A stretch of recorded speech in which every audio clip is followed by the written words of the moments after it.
Hello, everybody. I'm going to be very brief and really come at you from a big strategic, high-level overview. You know, I've been at this for over 30 years now. I was a network news reporter reporting from Central America and North Africa. And, you know, we created the content. Louder? People can hear me? You know, we were in a very different paradigm. As Alan said, it used to be that the content producers created the content and pushed it out, and now the consumers determine what they want for content.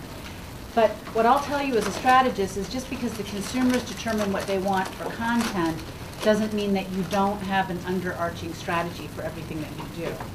And most of our clients are large nonprofits, trade associations,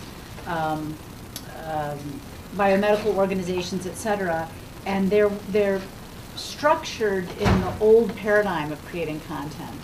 And they have a couple of different channels that they're trying to reach. They're trying to raise money, they're trying to communicate with members, they're trying to do advocacy, they're trying to do education, and they often have different people creating content in all of those streams. And I see Kira Marchionese in the back at EDF, and I know that this is a problem that the Environmental Defense Fund has struggled with and succeeded in some ways and not succeeded in others.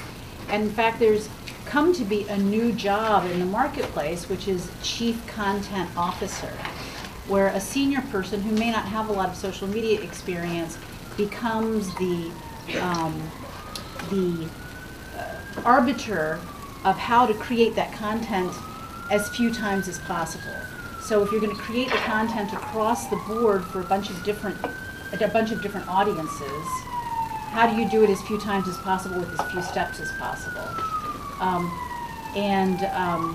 The other piece that I will speak about and then pass it on to the folks who have the more technical information is that one of the things that I've seen over the last 2 decades in this field, and particularly in the last 8 years, is that we have, as communications people in communications department, or development people in development departments, or lobbying people in lobbying departments, we have the same amount of funding for our staffs, but we have about 20 times as much work because of the social media tools.